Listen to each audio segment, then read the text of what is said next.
olla de sorpresas, ¿verdad? Porque es muy amplio el tema, es una limpia conciencia.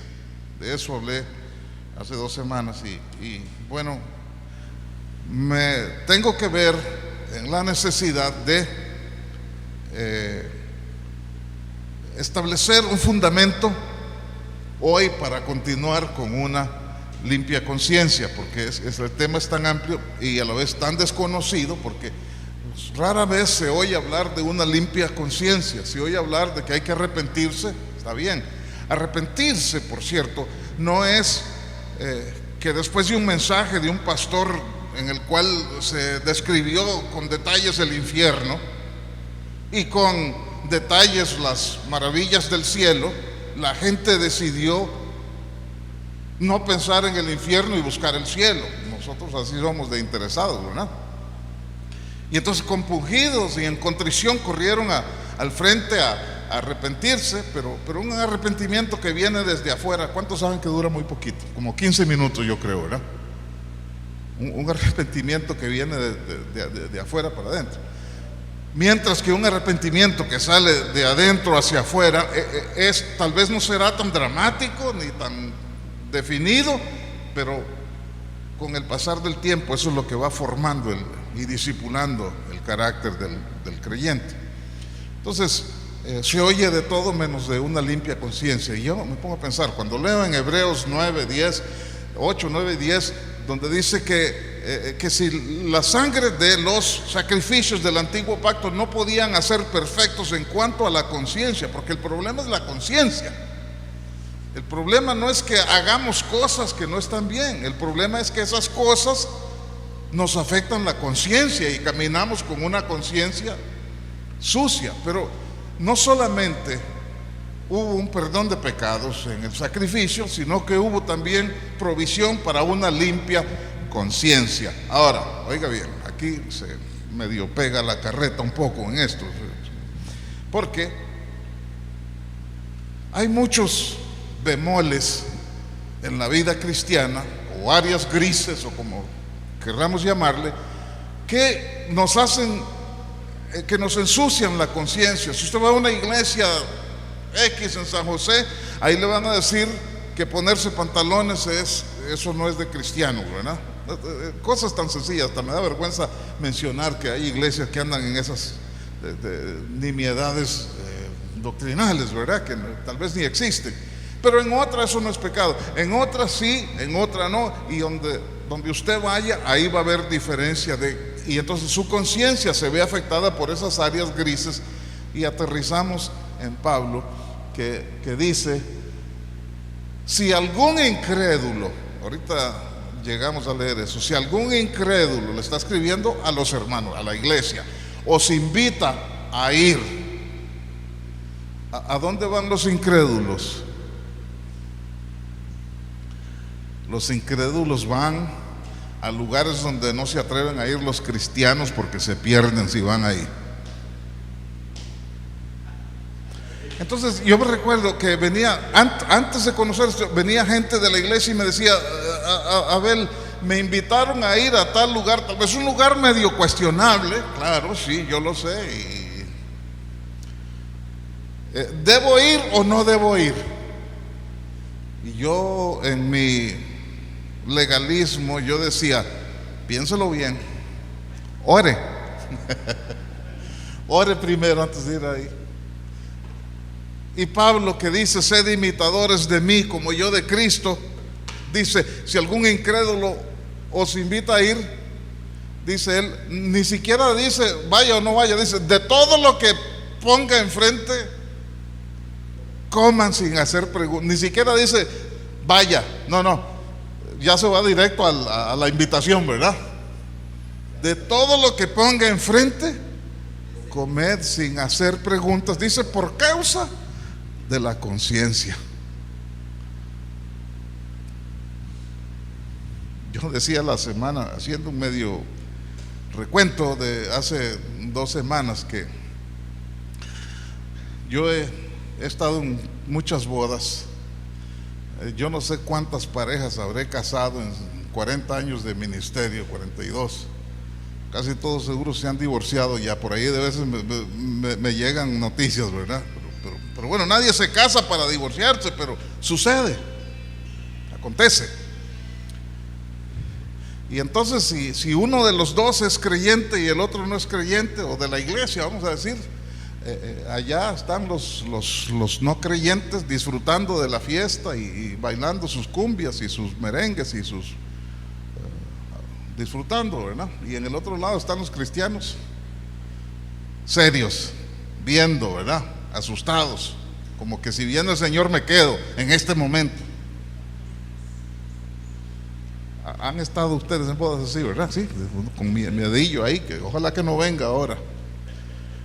O sea, yo sin entender esto, hermano, yo sin tener seguridad de mi eternidad, yo siempre que pensaba en la venida del Señor, para mí el momento indicado del Señor venir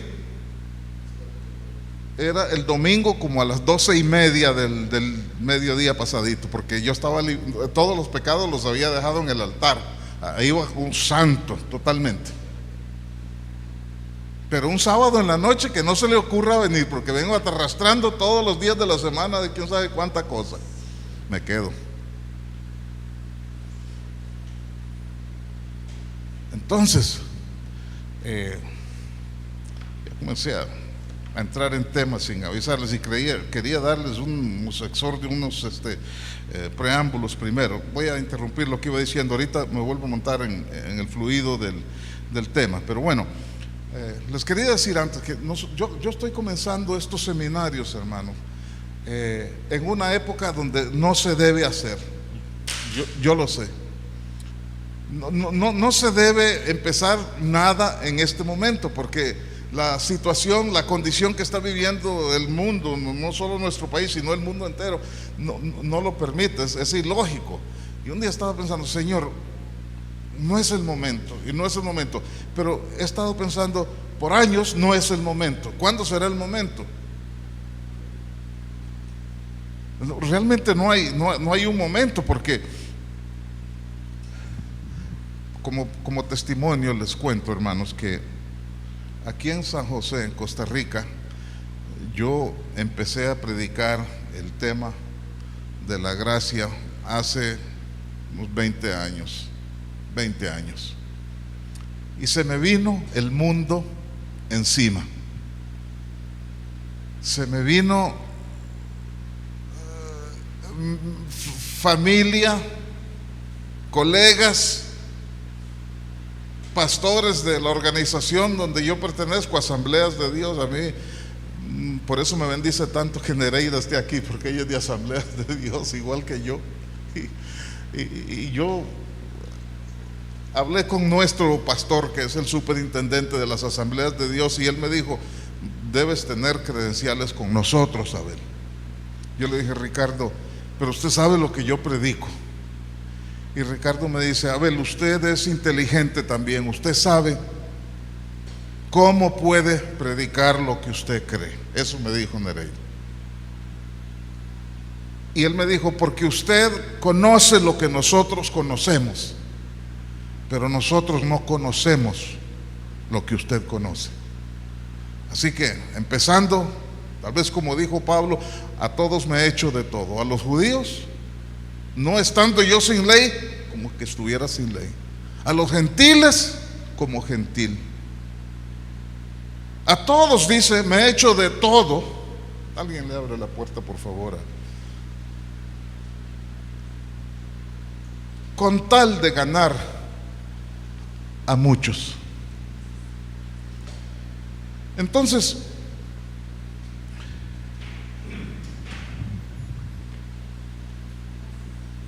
este momento que estamos viviendo no es un momento para empezar un grupo, yo lo sé.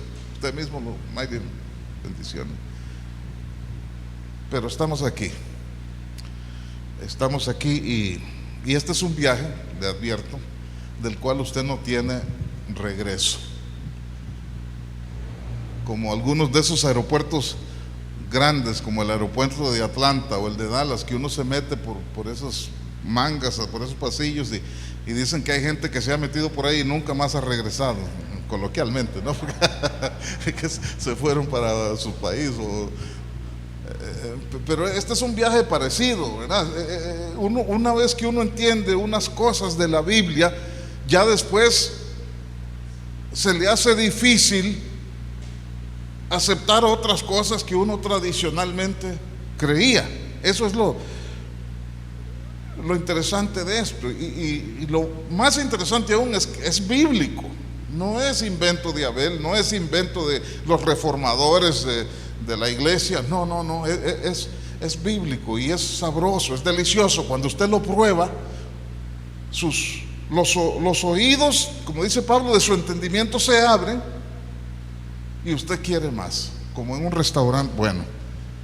Piensa en un restaurante bueno que a usted le gusta ir aquí en San José o en Santana. Casi todos están por allá por Santana y Escazú, ¿verdad? ¿Cuál? Fogo Brasil. Ya la lombriz le está empezando a molestar ya hablando de eso, ¿verdad?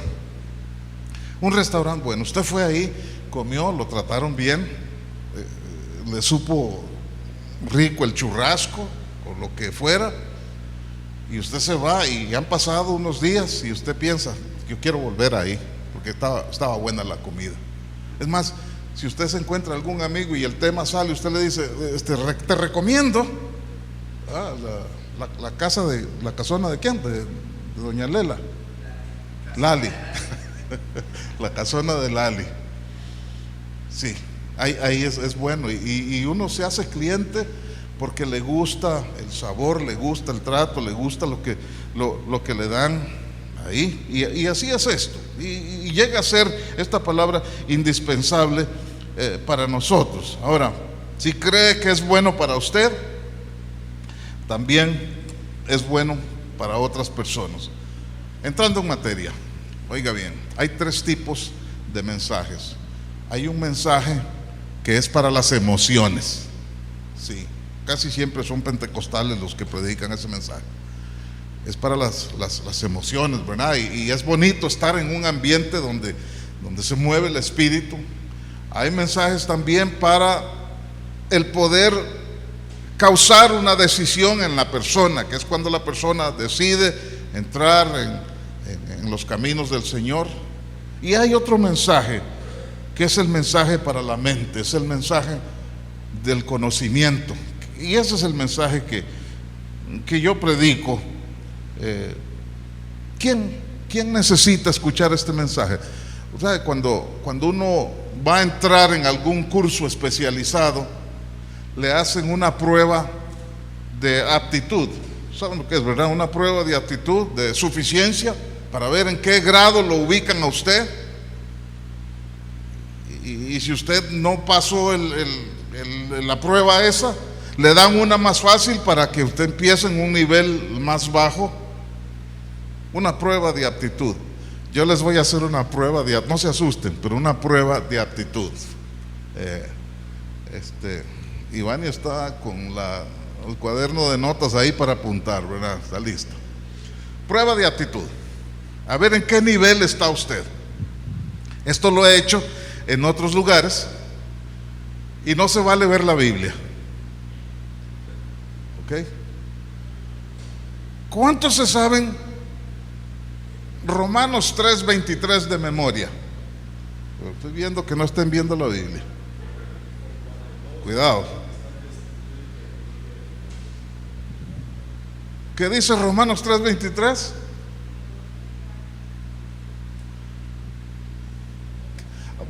A ver, ¿quién no sabe Romanos 3:23? Déjeme ver su mano. ¿Quién no se lo sabe de memoria? ¿Usted no se lo sabe? Usted no debe ser evangélica. Estoy molestando, Maylin, ¿verdad? Andrés no se lo sabe. ¿Quién más no se lo sabe? Lester y Angélica no se lo saben. ¿Quién más por aquí? Ustedes no se lo saben. Denle gracias a Dios que no se lo sabe de memoria. Romanos 3:23, Leonora, dice: por cuanto todos pecaron y están destituidos de la gloria de Dios. Nadie está viendo la Biblia. Nereida.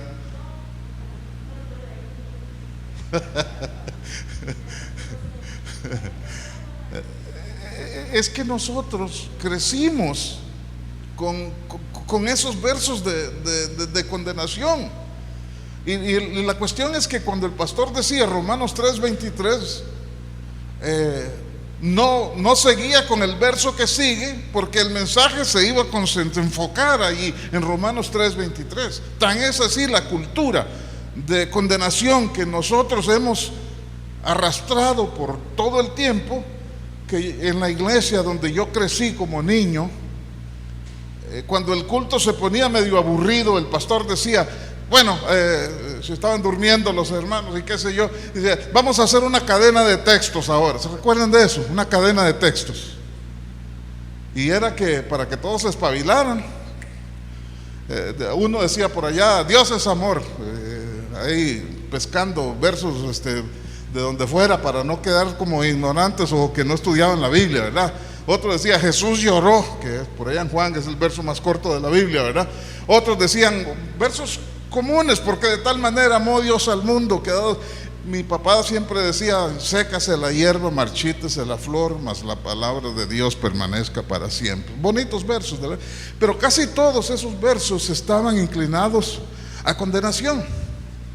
Entonces Romanos 3:23 es el verso favorito de los que no entienden el evangelio de la gracia. Y en la cadena de textos varios lo decían, por cuanto todos pecaron y están destituidos, por cuanto todos pecaron, amén, y todos decían como lo más natural, como lo mejor, como lo carga, amén. Entonces yo a veces con travesura intencionada digo, ¿y cuántos se saben Romanos 3:24? Bueno, si algunos no se sabían ni el 23 aquí, menos el 24, así que no voy a preguntar, ¿verdad? Pero, ¿qué dice el 24? El 23, dígalo conmigo, repítalo conmigo. Por cuanto todos pecaron y están destituidos de la gloria de Dios. 24 dice, y quedamos todos con la espada de Damocles arriba, ¿verdad? El 24 dice como que si nos tiraran un salvavidas, como que si, como en los aeropuertos, que uno va cansado, tal vez de un viaje de toda la noche, y aparece una faja transportadora que va para allá y otra que viene para acá. Y yo la ando buscando siempre, porque viene uno con maleta tal vez y cansado, y uno entra ahí y se para, nada más, y esa faja lo lleva hasta donde uno va. A veces me siento hasta en la maleta, tiene que ser fuerte la maleta, ¿verdad? Porque yo me siento en ella. Y me lleva, cuando llega allá termina y hay otra, y me lleva a veces 4 y 5 fajas de esas, que no hay que caminar, no hay que cargar la maleta. Y así es Romanos 3:24, nos deja el 23 en condenación, pero el 24 dice, siendo justificados.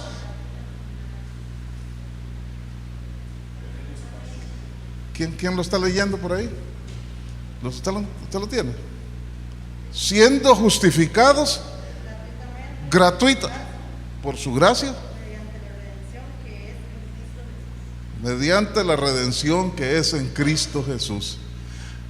O sea, no es antojo de nadie, ni capricho mío, si a usted le dieran a escoger esos dos versos, ¿a dónde tiraría el ancla?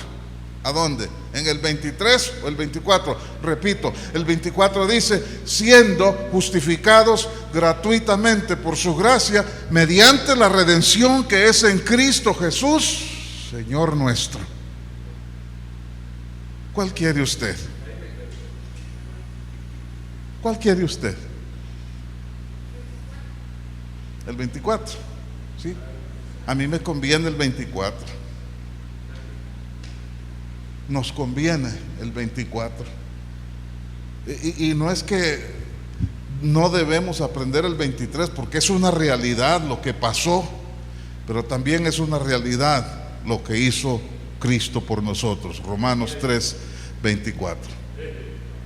Sí. No sé si pasaron el test, la prueba o no. Mejor no pregunto más. Pero ¿quién necesita escuchar este mensaje? Vamos a ir a Segunda de Corintios, y ahí entramos en materia, ahora sí. ¿Quién me dijo que no trajo la Biblia? Carlitos.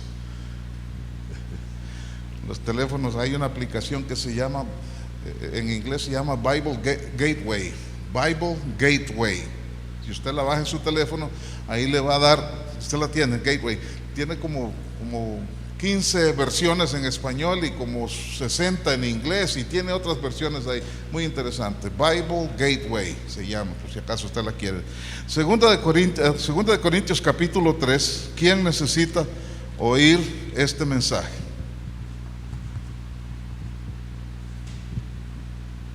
Dice el verso 5. El verso 5 dice: no que sea, Segunda de Corintios 3, 5, ¿verdad? Sí. No que seamos competentes por nosotros mismos para pensar algo como de nosotros mismos, sino que nuestra competencia proviene de Dios, el cual asimismo nos hizo ministros competentes de un nuevo pacto. Oiga bien, ¿cuántos pactos hay? Yo sé que hay varios pactos: el pacto de Noé, el pacto davídico, el pacto de abrahámico, yo sé, pero en términos generales hay dos pactos, y está en la Biblia suya, está dividido, está ahí el antiguo pacto y el nuevo pacto. Los demás pactos son subpactos que están dentro de esos, pero la Biblia suya lo dice: el Nuevo Testamento y el Antiguo Testamento. Y antes de seguir, aclaro lo siguiente: el Nuevo Testamento no comenzó cuando Cristo se manifestó en este mundo, no. Por eso Él estaba cumpliendo la ley, porque Él vino durante el pacto antiguo. ¿Cuándo comenzó el nuevo pacto? Aquí esto es medio controversial, yo sé. Pero ¿cuándo comenzó el nuevo pacto? El nuevo pacto comenzó con la muerte de Jesús. Hebreos, los que están apuntando, 9, 16 y 17 dice que donde hay testamento es necesario que intervenga muerte del testador. Eso lo sabemos todos, eso es nuestra sociedad, Occidente, eso lo sabemos, eso se practica, ¿verdad?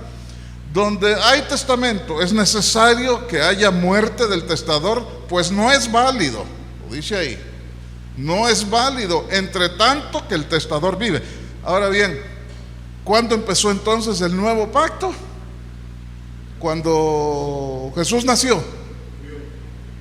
cuando fue bautizado en el Jordán, cuando echó fuera demonios,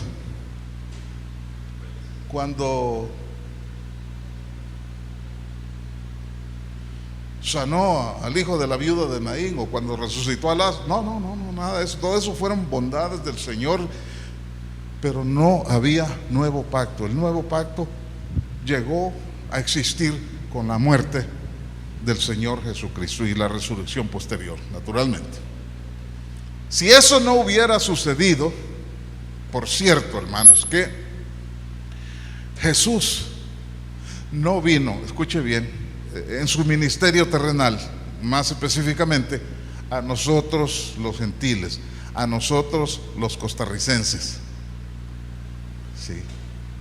Él no vino a nosotros. Juan lo dice: a lo suyo vino, y usted no era de lo suyo. Lo suyo eran los judíos. Y lo que sigue describe bien eso, y dice: y lo suyo no le recibió. No le recibieron. ¿Quiénes lo rechazaron, hermano? Los judíos. Y todo esto es un plan de Dios, hermano, sin querer desviarme mucho. Pero mire, el asunto del drama de la crucifixión, de Semana Santa, y todo lo que, las procesiones y los mensajes de las 7 palabras y todo lo que acontece durante esos días, yo entiendo que de amor al Señor y devoción, a fervor espiritual al Señor, uno se involucra y uno le da lástima. Y yo he llorado, hermano, en las películas como las de Mel Gibson, ¿verdad? De Jesús crucificado. Yo sé, le da sentimiento a uno, porque alguien que lo ama a uno como nos amó el Señor y como nos ama, que en carne le haya pasado eso. ¿A quién no le remueve los sentimientos? Claro que sí, el corazón.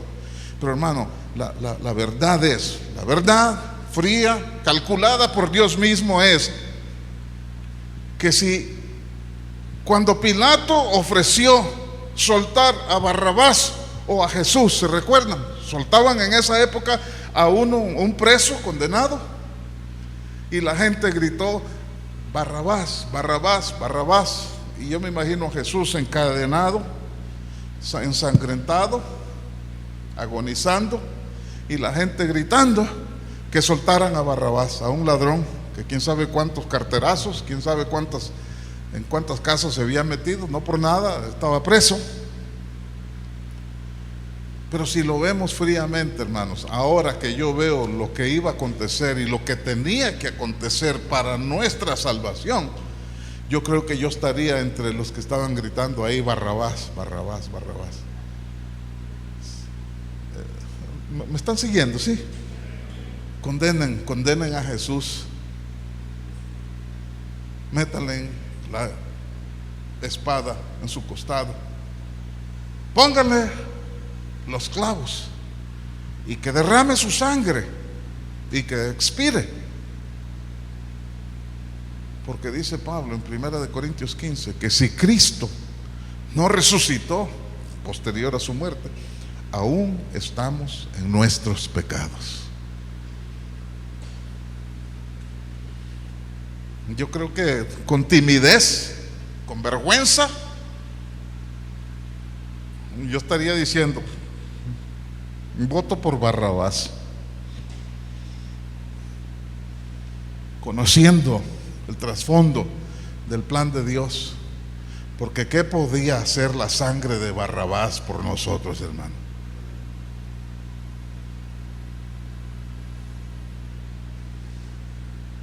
Estaríamos en nuestros pecados, ¿verdad? Si hubieras Barrabás muerto en vez de Jesús. Ahora sí. Entonces, a lo suyo vino y lo suyo no le recibió.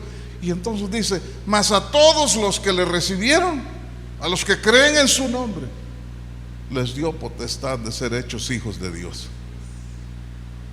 Pero cuando Jesús vino en los días de su carne, no vino para nosotros, Él vino para los judíos. Me llama a mí mucho la atención una vez, y no sé si algunos me han escuchado decirlo, que una vez fue una región que hoy día se conoce como Líbano, cerca de Israel, y había judíos allí que Él iba a visitar porque eran lo suyo. Y dice que se iba escondiendo, Jesús se iba escondiendo, y entró a una casa, pero dice que no pudo esconderse. Denota, presupone que si no pudo esconderse era que se andaba escondiendo, ¿no es cierto? Cuando usted está tratando de hacer algo y no puede, es que estaba tratando de hacerlo. Qué profundo eso, ¿verdad? Y no pudo esconderse, porque una mujer sirofenicia, no era israelita, ella era gentil, y se le gritaba y le decía: Señor, ten misericordia, mi hija está siendo atormentada por un demonio. Y le gritaba y le gritaba, y Jesús dijo: ¿qué problema? Seguramente yo no quería estos dramas y esta escena, no me gusta esto. Y llegaron los discípulos y le dijeron, todos conscientes, le dijeron: Señor, despídela. Hubiera dicho igual: échala de aquí, que se vaya, porque está gritando, está dando vocerones, y despídela, Señor. Y yo diría: Jesús, el amoroso Jesús, ¿qué creen que dijo? No regañó a los discípulos ni les dijo: qué insensibles son ustedes, ¿cómo la voy a despedir con esa necesidad? Eso esperaría uno que Jesús dijera, ¿verdad? ¿Pero qué dijo Jesús? Sí, sí, porque no está bien tomar el pan de los hijos, lo suyo, y echárselo a los perros.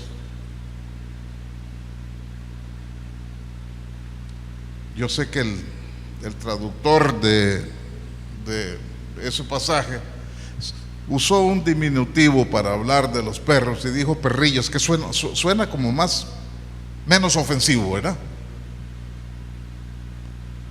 Si a su casa llega alguien y usted le dice, ¿y ese perrillo? Es capaz que le dicen, mejor váyase de aquí, ¿verdad? Pero si usted le dice, ese perro, lo dejan quedarse. Pero si le dice, ese perrito, papá hacia adelante, que ustedes saben lo que estoy diciendo, ¿verdad? Se está poniendo muy caliente aquí. ¿No? ¿Está bien? Sí. Entonces Jesús dijo, sí, no, está bien, hay que despedirla porque no está bien tomar el pan de los judíos, el pan de los hijos, y dárselo a los perros. Eso éramos nosotros, perros. Cualquiera que no fuera judío, todavía para ellos lo somos. Pero por causa de la muerte, dice Pablo que en la cruz Él derribó la pared de separación que había, y de ambos pueblos, de los judíos y de los gentiles, hizo uno solo. Entonces, el verso 5, ese que leímos, el 6, nos hizo ministros competentes de un nuevo pacto. Ese pacto se inició no con Jesús en los días de su carne, sino con su muerte y resurrección. Ahí fue la entrada. Y el error que a veces cometemos, ¿sabe cuál es? Leer Mateo, Marcos, Lucas y Juan como si fuera doctrina, como si fuera práctica para la iglesia de hoy, cuando son libros históricos. Yo tengo un libro que lo estaba revisando, por cierto, esta mañana a las 4 de la mañana.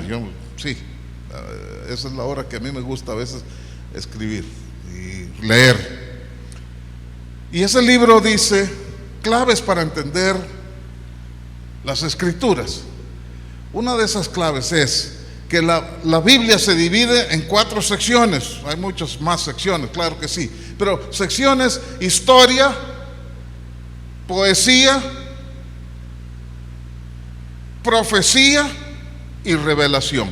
Esas 4, usted no las puede mezclar. Usted no puede agarrar un libro histórico para hacer doctrina en la iglesia, no se puede, porque eso es historia.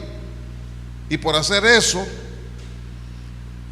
sé de varias iglesias, sectas que empiezan en el culto de ellos. ¿Cuántos han oído de estas sectas que empiezan a pasar serpientes venenosas en las manos?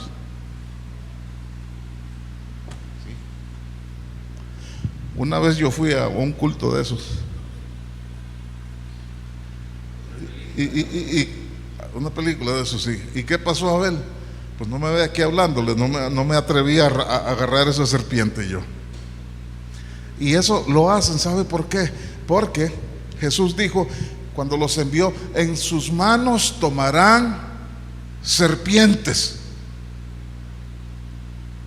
y beberán cosas mortíferas. Y en particular de la serpiente dijo: y si los mordiere, no sufrirán daño. Entonces, como Jesús dijo eso, vamos a aplicar la fe, una fe sin ciencia.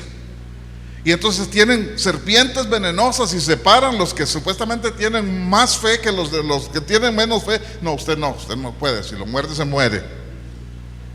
Y empiezan a pasar la serpiente de mano en mano. Esto que les estoy diciendo no lo estoy inventando, hermanos. Tan real es esto que ya la ciudad, la municipalidad sabe cuáles son estas iglesias, y durante esos cultos, como no les pueden prohibir, ponen una ambulancia afuera. Porque no es el primero que ha, como decimos a la tica, palmado, ¿verdad?, en un culto de esos.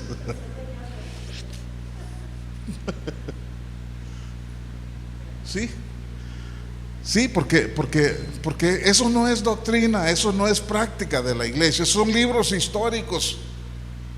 Eso, hermano, y qué de la otra iglesia, de la otra denominación esta, que ponen una piscina dentro de la iglesia y llaman a todos los enfermos a hacer fila para zambullirlos 7 veces, porque Eliseo le dijo al sirio Naamán, al general aquel, que se zambullera en el Jordán 7 veces, y a la 7ª vez salió limpio de la lepra que tenía. Entonces eso lo hacen ahí en la iglesia. Lo raro es que algunos se sanan. Yo no entiendo eso, pero eso no fue instrucción a la iglesia, eso fue doctrina. Y muchas veces Dios condesciende al nivel de la fe nuestra y hasta nos concede milagros con todo y que seamos ignorantes. ¿Cuántos dan gracias a Dios por eso, verdad? Allá se encontró con uno que tenía un hijo enfermo, y el Señor le dijo, porque yo he escuchado tantas veces, y yo mismo decía antes, no, si usted está enfermo, yo voy a orar por usted en el hospital. Por un tiempo allá, como por año y medio, cuando pastoreaba en Austin, cuando yo tenía 24 años, me hicieron capellán de un hospital, Brackenridge, donde nació mi hija, y yo me iba ahí. Nadie quería el turno de las 12 a las 6 de la mañana. Y este muchachito, Abel, que estaba empezando en el ministerio, es voluntario. Yo quería aprender y quería ir a orar por gente que se estaba muriendo, a ver si Dios lo sanaba. Y llegaba contando cada historia a la iglesia el domingo. No, yo llegué y ya se estaba muriendo y apenas conseguí que aceptara a Jesús. Y bueno, como que si la salvación eterna de alguien dependiera de la diligencia o la negligencia de uno. Yo sé que somos instrumentos, yo sé que debemos hacerlo, pero jactarse de eso, qué cosa más terrible es la religión, ¿verdad? Y entonces yo ahí aprendí tantas cosas, ¿verdad? Cometiendo errores. Me estoy desviando mucho del tema, mejor me regreso para ver si consigo terminar aunque sea un poquito.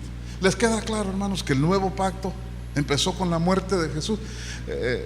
Póngale el dedo ahí o el marcador a la Biblia y vaya a Hebreos 9, 16 y 17. Es importante definir eso.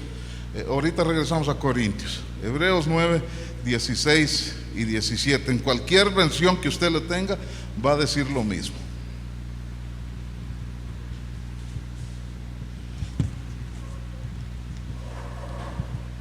Estamos bien, Gilberto.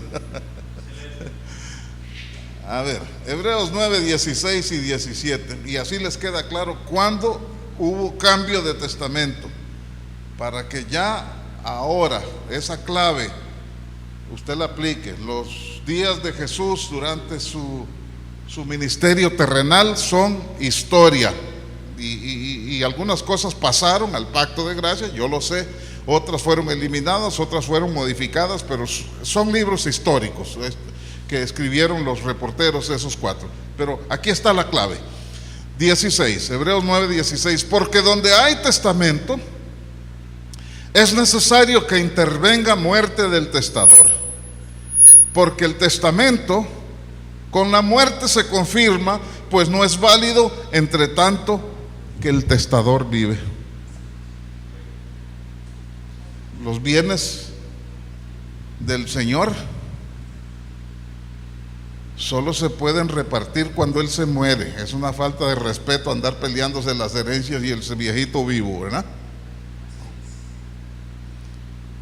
No. Déjenlo que se muera.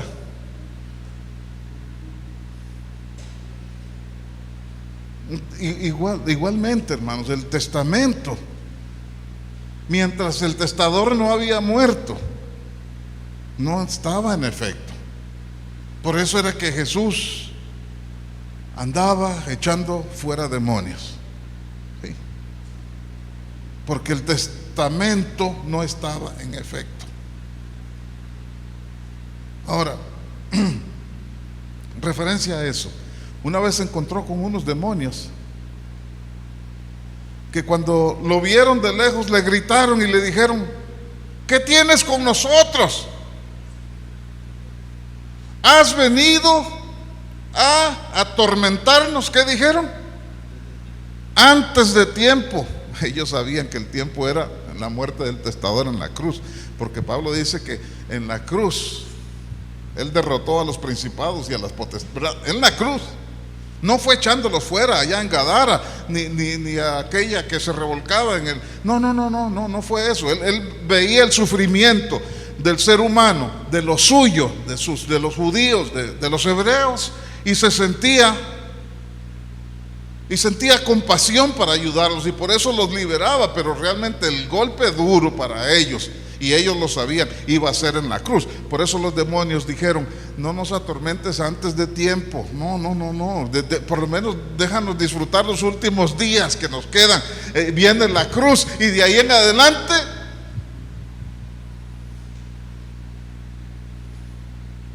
entonces ahora no hay demonios. ¿Y cuántos estaban pensando eso? ¿Sabe qué dice Pablo en Efesios capítulo 3? Él dice que en otro tiempo nosotros andábamos en la corriente de este mundo, la cual dice, opera hoy en los hijos de desobediencia. Lo dice el apóstol Pablo en Efesios. Solo así entendí yo que por qué Pablo se enfrentó con demonios y adivinos y el mago fulano y no sé quién más allá, y tuvo que lidiar con esos espíritus. A mí me ha tocado lidiar con esos, pero estoy en un paréntesis. Pero ¿sabe qué, hermanos? También dice, cuando le escribe a Timoteo, que en los postreros tiempos muchos apostatarán de la fe, y entre otras cosas, apostatar de la fe, dice, andarán siguiendo doctrinas de demonios. Yo siempre leí eso y pensé, seguro es un espíritu, un demonio que se impersona en alguien, en un impostor predicador, ¿verdad? Y anda enseñando cosas rarísimas, doctrinas de demonios. Y poco a poco entendí, no es eso, es el que se pone a hablar de demonios. Y doctrina es enseñanza, ¿verdad? Doctrina es enseñanza. El que se pone a hablar de demonios se alborota. El que se pone a hablarle a la carne se alborota. Sí. Por eso es que en las iglesias donde se predica a la carne y al adulterio y a la fornicación y a la mentira, casi siempre son el adulterio y la fornicación. Casi nunca se habla de ladrones, ¿verdad? No sé por qué. Yo escuché a un pastor decir una vez, dice, ¿usted ha pensado en el divorcio, hermano? No. Divorcio, no. Asesinato sí, muchas veces. Porque si las miradas nuestras o los pensamientos fueran puñales, ¿cuánta gente hubiéramos matado, hermano? ¿Quién sabe? Pero cada vez. Hace unos días iba caminando ahí por Moravia. Yo salgo a caminar en la mañana, amaneciendo. Estoy tratando, ¿ok? Y me paré en una esquina para pasar, vi para allá y vi para acá, y no me fijé en un carro, pero no estoy ni en media calle, apenas estoy salidito de la acera, y pasó un tipo y bajó el vidrio y me gritó unos improperios ahí, que si yo hubiera sido como el hombre como el inspector Gadget o eso, que pueden correr con pasos largos, lo hubiera seguido y lo hubiera sacado del carro, le hubiera dado su merecido, ¿verdad? Pero qué necesidad, yo ni estoy atravesado. Y hermano, pensamientos crueles le pasan a uno por la mente. No me vea raro, que usted también, ¿qué es eso? Sí. Y entonces, ay, hermano, una vez en la iglesia, cuando pastoreábamos aquí, estaba yo predicando y oí un grito en la iglesia, un grito de una mujer en la iglesia, pero un grito de esos como feos, como del infierno, ¿verdad? Y yo volví a ver así, pero en lo que volví a ver ya había pasado el grito y no pude ver quién era. Y al final llega un hermano que no sé, algunos tal vez lo recuerdan, Hernán Badilla. Llega y me dice, pastor, usted, el grito ese, sí, todo el mundo volvió a ver. Sí, hermano, ¿qué fue? Y yo estaba sentado al lado de ella. ¿Y qué pasó? Me dice, cuando usted estaba predicando, ella empezó a endemoniarse. Dijo, ¿cómo sabe? Me dijo, empezó a hacer y a respirar así, y yo la veía que se quería levantar y ir a tirarle una silla o algo a usted. Estaba endemoniada, hermano, me dijo. Y le dije, ¿por qué gritó? Me dice que andaba con sandalias, dice, y yo estaba sentado al lado de ella y empecé a mover el pie y con el talón del zapato le majé el dedillo, dice, del pie izquierdo. Se lo majó así, ¡ah! Y ese fue el grito que pegó.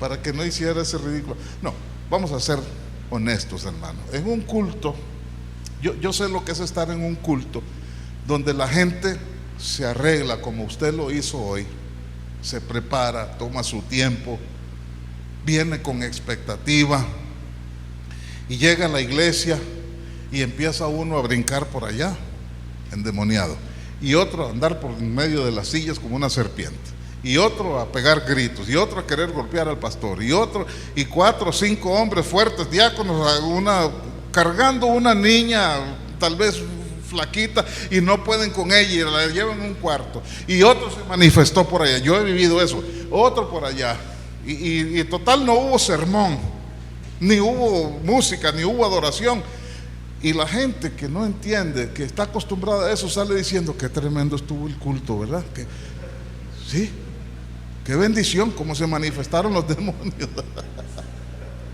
No, hermanos, el día del Señor, que la gente se arregló, que fue a la iglesia para recibir al Señor, no recibió nada ese día. Lo que fue un ridículo a ver ahí a espíritus que operan en los hijos de desobediencia, dice Pablo, ahora a interrumpir todo lo que estaba pasando ahí. Esa fue la gran bendición. Total, ¿para qué? Y entonces,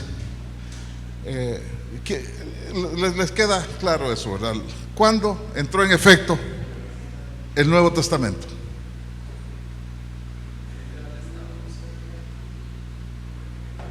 Con la muerte del testador. Ahora, cuando usted lee a Mateo, Marcos, Lucas y Juan, ¿quién de nosotros no se siente motivado a ver las cosas que hizo el Señor, etcétera, etcétera? Pero nada de eso era para nosotros, porque cuando Él murió y resucitó, se abrió las puertas para los costarricenses, ¿verdad? Para los gentiles. Por eso nosotros somos parte del reino de Dios ahora, porque fue con la muerte. Regresamos a Corintios. Ya casi, sí. Segunda de Corintios 3, ahora sí. Yo me pegué ahí en Nuevo Pacto, ¿verdad? Segunda de Corintios 3, verso 6, el cual nos hizo ministros competentes de un nuevo pacto, no de la letra, dice, sino del Espíritu, porque la letra mata, mas el Espíritu vivifica. La letra mata. Allá en la iglesia que yo pastoreaba antes, estaba llegando una señora y se sentaba en la primera banca a aprender y aprender. Llegó como unas 6 o 7 veces y por fin dejó de llegar. Y a mí, hermanos, nunca me ha gustado rogarle a la gente. No. Es decir, no lo digo como un mal pastor que no le importa nada, no, lo digo porque me gusta respetar a las personas, no me gusta caerle arriba el lunes o el martes, ¿por qué no fue a la iglesia el domingo? No, cada quien sabe por qué lo hace o por qué no lo hace, aunque ustedes me digan que no, yo sí tengo calor. Voy a bajar un poquito, ¿sí? Lo bajé a 12, no, mentira. Entonces, nunca me ha gustado, no soy de eso, de andar. Y esta señora me la encontré en un mall y cuando me vio se sintió mal. Pero esto aquí, hermano, no es de sentirse mal. No, si usted vino aquí 1 o 2 o 3 veces y de pronto no volvió, no se sienta mal. Eso, como le dijo a alguien que estaba llorando porque le habían quitado la mujer y estaba llorando, y le dijo al amigo, le dijo, me quitaron mi mujer Y el amigo le dijo: no, a uno no le quitan la mujer, uno la pierde. No voy a pedir ningún amén aquí porque está medio raro eso, ¿verdad? Uno la pierde. Igual un miembro de una iglesia o que se va.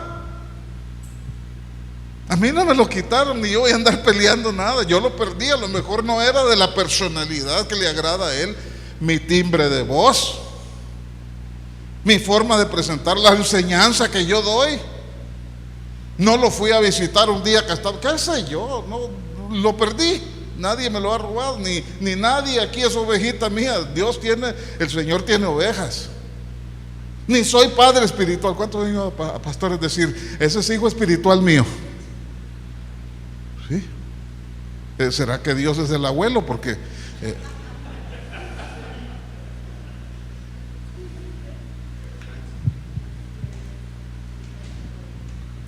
no.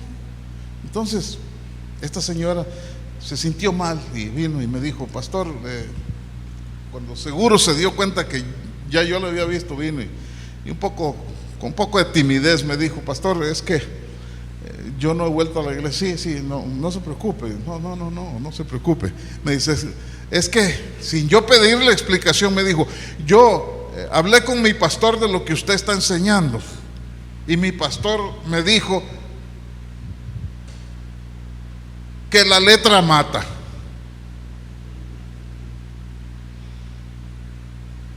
Entonces dijo el pastor de él, que es amigo mío también, clase de amistad, ¿verdad? Dijo: Abel enseña muchas cosas, yo sé, sí, pero acuérdese que la letra mata. La letra mata. Y yo creo que a Carlos le han dicho eso, no sé si a alguien más le han dicho eso ahí en referencia. La letra mata. ¿Cuál es la letra que mata? Ni siquiera tal vez saben lo que dice que la letra mata. ¿Qué dice? Ve, ahí está, lo dice el verso 7. La letra mata, mas el espíritu vivifica. El verso 7 dice: y si el ministerio de muerte grabado con letras en piedras, ¿a qué le suena eso? A la ley. Y le dice ministerio de muerte. Yo creo que si yo fuera Pablo y me tocara escribir eso, yo no sería tan directo así. Yo no le diría ministerio de muerte. Por lo menos nosotros le damos de lejitos con las como nos expresamos de la ley, pero con toda crudeza Pablo le dice ministerio de muerte, grabado en letras en piedras, fue con gloria, tanto que los hijos de Israel no pudieron fijar la vista en el rostro de Moisés a causa de la gloria de su rostro, la cual había de perecer. ¿Cómo no será más bien con gloria el ministerio del Espíritu? Porque si el ministerio de condenación, ¿cuál es el ministerio de condenación, hermanos? De la cruz para atrás. Ministerio de condenación. Porque si el ministerio de condenación fue con gloria, mucho más abundará en gloria el ministerio de la justificación. Justificación, hermanos, no es que usted es santo, no es que usted es bueno. Hay un dicho que dice: el hombre y la mujer también es lo que es cuando nadie lo está viendo.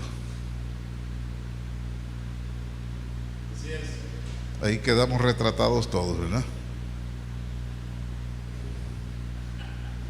Uno es lo que uno es cuando nadie lo está viendo. Sí, como cuando usted se levanta y se ve en el espejo, ¿verdad? Todo el pelo levantado de un lado. A usted no le importa. Con mal aliento a usted no le importa. Qué asco, ¿verdad? Feo, hinchado de dormir o de lo que sea, usted se ve en el espejo y ese es usted. Pero tocan la puerta, ¡ay! Y un poquito de algo, pero ya no es usted.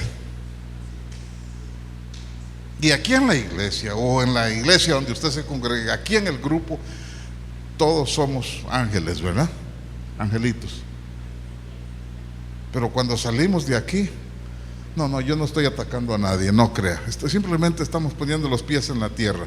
Somos carne y hueso, igual que todos los demás.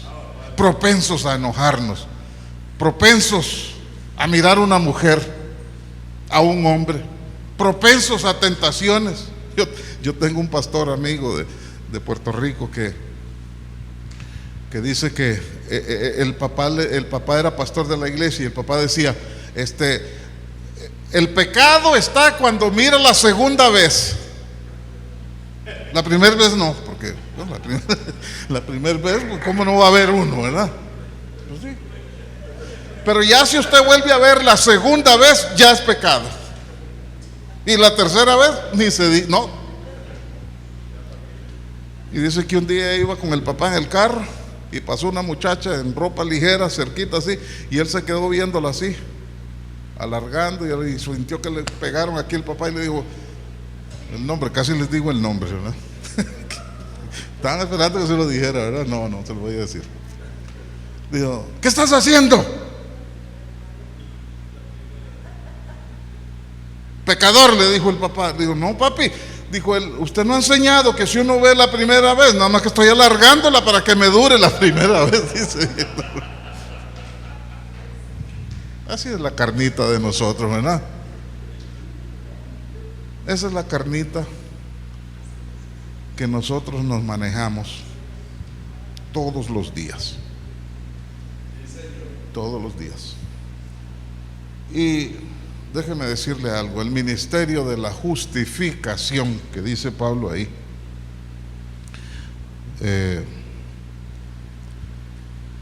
no es que usted es bueno y que por eso usted es justo, es que usted es lo que es, y a pesar de eso Dios lo declara justo.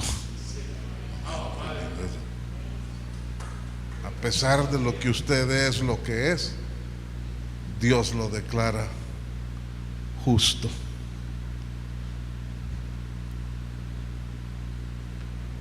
Tal vez alguien no necesite toda la justificación invertida por Dios. Tal vez usted necesita solo un 10%, porque usted es una persona cabal como creyente, lo cual es admirable, lo cual uno quisiera, pero tal vez alguien dice, yo necesito el 40% de la justificación, porque, o tal vez alguien diga como yo necesito el 100% de la justificación. Porque, hermano, cuando uno se quita los zapatos en la noche y se sienta a la orilla de la cama antes de dormir, uno hace un recuento de todo lo que pasó el día, ¿verdad? Todo lo que pasó. Y depende cómo le haya ido a uno en ese día, uno se siente con derecho de hablar con Dios, ¿verdad? De tutearse con Dios. Hoy fui un cristianazo bárbaro, ¿verdad?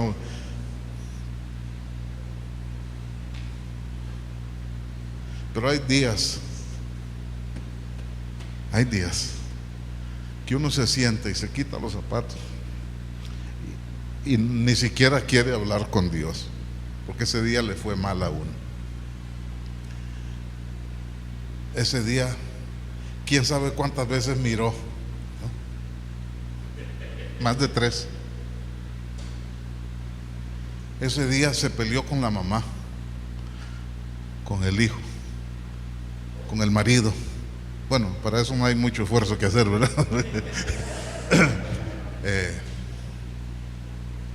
Con el vecino, con el compañero de trabajo. En el mundo tendréis aflicción, dijo el Señor. ¿Quién no las tiene? Y las perdimos todas ese día. Le grité a alguien, hasta le dije malas palabras a alguien. Yo sé que aquí nadie dice malas palabras, pero tal vez se le salió a uno, ¿verdad? Y ese día se sienta uno en el borde de la cama y le cuesta abrir el diálogo último del día con Dios, le cuesta. Como si Dios no supiera. ¿Qué es lo que está detonando ese momento?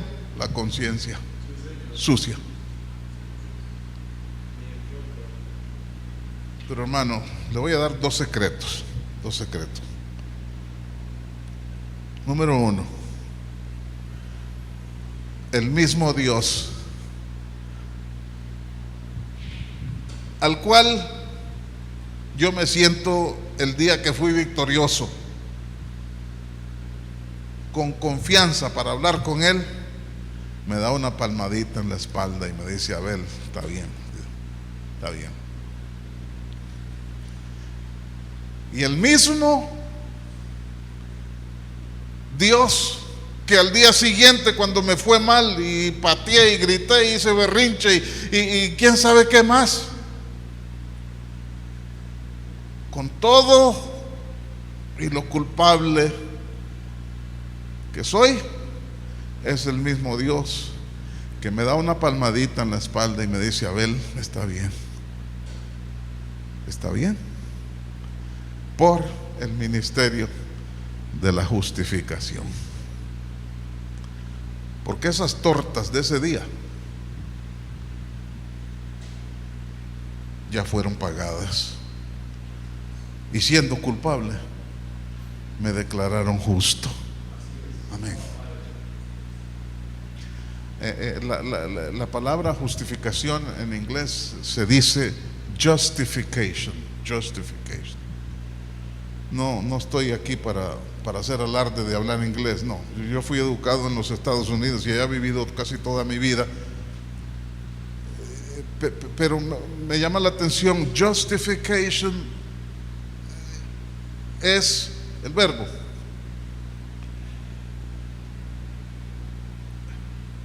Justified, justificado, se ha dicho que es just. ¿Cómo? Justified if I never sinned. Como si nunca hubiera pecado. Justificas. Diga justificación conmigo. Eso es lo que usted tiene. Justificación. Y en 10 minutos quiero terminar. ¿Sí? ¿Está bien? 10 minuticos. ¿Sí? ¿Está bien, Cristian? Porque si verso 9, el ministerio de condenación fue con gloria, mucho más abundará en gloria el ministerio de justificación. Vamos a saltar al verso 14 para adelantar. Verso 14 dice: porque el entendimiento de ellos se embotó. ¿Qué es embotarse, hermanos? ¿Sabe qué es embotarse? Tal vez alguna versión ahí lo tiene diferente, pero cuando algo se embota es algo que no funciona. Una hacha embotada es una hacha que no tiene filo. Un cuchillo, unas tijeras, una herramienta embotada no sirve. No. Entonces dice: el entendimiento de ellos está sin filo, no corta, no sirve. Porque hasta el día de hoy, cuando leen, dice: el antiguo pacto. Qué tremendo es esto, ¿verdad? Cuando leen, ¿qué? Dígalo, el antiguo pacto. El antiguo pacto que está de la cruz para atrás, no importa si fue Jesús o si fue David o si fue Moisés, ninguno de ellos murió para cambiar el pacto. Jesús, pero al final de su ministerio. Sí. Hasta el día de hoy, cuando leen el antiguo pacto, les queda el mismo velo no descubierto por el cual por Cristo es quitado. ¿Para qué es un velo, hermano? Dice que les queda, cuando leen el antiguo pacto les queda un velo, ¿verdad? ¿Para qué es un velo? Para cubrir. La novia se pone un velo por tradición, porque a lo mejor hasta hay romance adelantado ya ahí, pero se pone un velo por tradición para que no la vea el novio, pero cuando ya están en su derecho, el novio llega todo dramático, le levanta el velo y le da un beso, ya le quitó el velo, ya la puede ver, ya.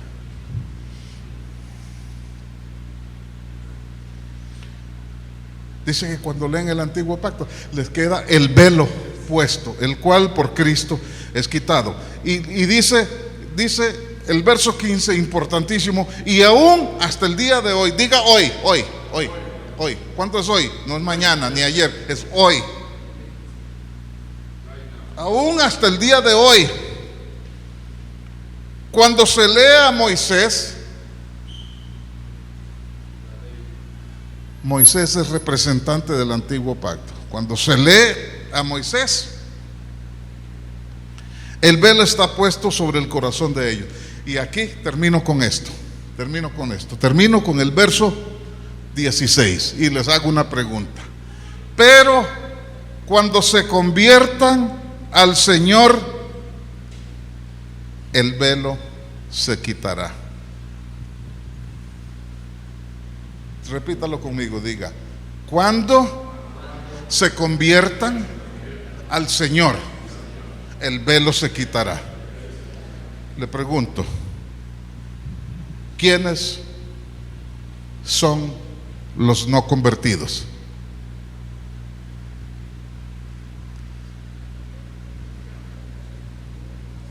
Todo eso lo dije para aterrizar aquí y terminar. ¿Quiénes son los no convertidos? Los borrachos, Abel. No, hay borrachos convertidos, pero que andan en la carne y no deben hacerlo, porque eso no se debe hacer. ¿Quiénes son los que nunca van a la iglesia? No. Tan sencillo como decirle, ¿quiénes son los no convertidos? Oiga bien. Y no vaya a preguntarle a su pastor si eso está bien, porque su pastor no sabe. A ver, es que en mi iglesia no predicamos eso, por eso estamos aquí.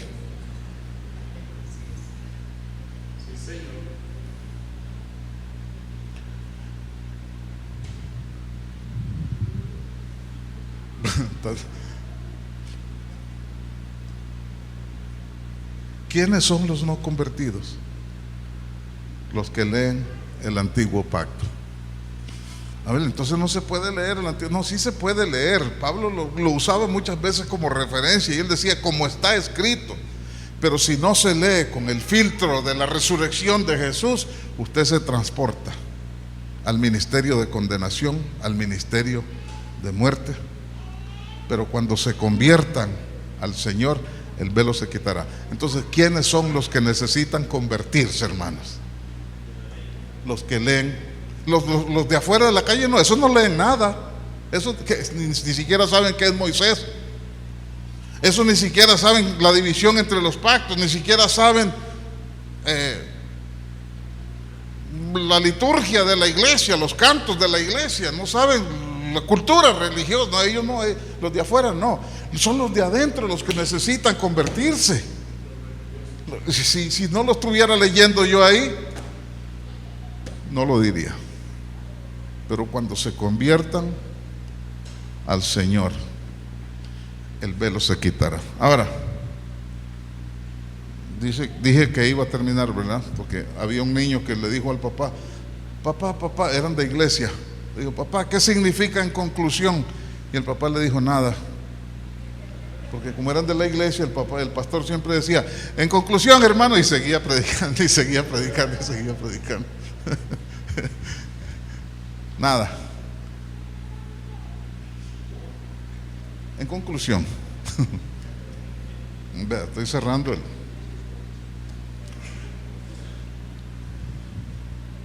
cada uno de ustedes que está aquí es de alguna iglesia, sea católica. Yo sé que Maylin es católica, ¿verdad? ¿Usted es católica? ¿No se está arrepintiendo de venir aquí? No. Se le está cayendo el velo poquito a poco, ¿verdad? Yo no sé, ¿hay algún otro católico aquí? ¿Vos, Leonora, sos católica? Sí. Sí, más o menos. ¿Cuántos testigos de Jehová hay aquí? No, mentira. No.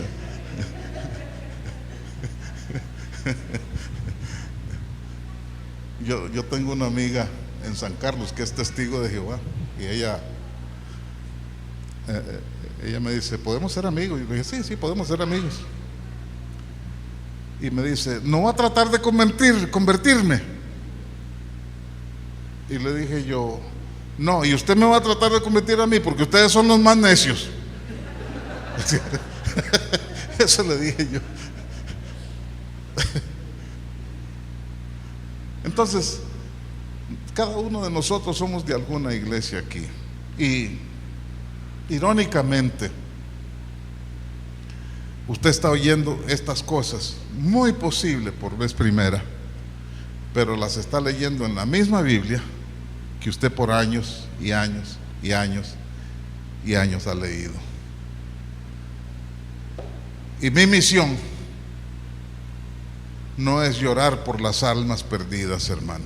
Todos tenemos especialidades, todos.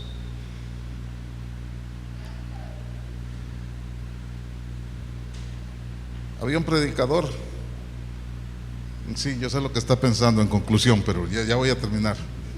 Había un predicador que llegaba a predicar a las iglesias y ponía un gráfico contando segundos, y que cada segundo, me parece que eran 37 almas que se iban al infierno, decía él. Y entonces les creaba una conciencia de culpa, un viaje de esos de culpa a la gente, ¿verdad? Y le decía, mire, ya llevo 10 minutos predicando, y hacía una tabulación rápida ahí, decía, se han perdido 3,000 no sé cuántos. Y cada 10 minutos, y se han perdido, y mientras estuvimos aquí se perdieron 300,000 almas, se fueron al infierno. Y eso es, hermano, cargarle con culpa a la gente que la gente no necesita. Hermano, nadie se va a perder, que Dios no quiere que se pierda. Digan amén a eso, porque será diligente usted o no diligente, lo que sea, pero nadie se va a perder, porque ninguno de los que me diste, dijo Jesús, se perdió. Ninguno. Entonces, a mí no me molesta que usted esté aquí, que usted sea de otra iglesia. No me molesta. No me molesta. Yo sé que existe una ética pastoral que hay que respetarse y que no debe uno andar sacando gente de la iglesia para hacer, pero si a usted no le están enseñando esto donde usted se congrega, no deje de congregarse donde se congrega, pero acompáñeme aquí cada 2 sábados, porque aquí vamos a aprender cosas que van a ser de mucha bendición para usted, para su vida. Amén.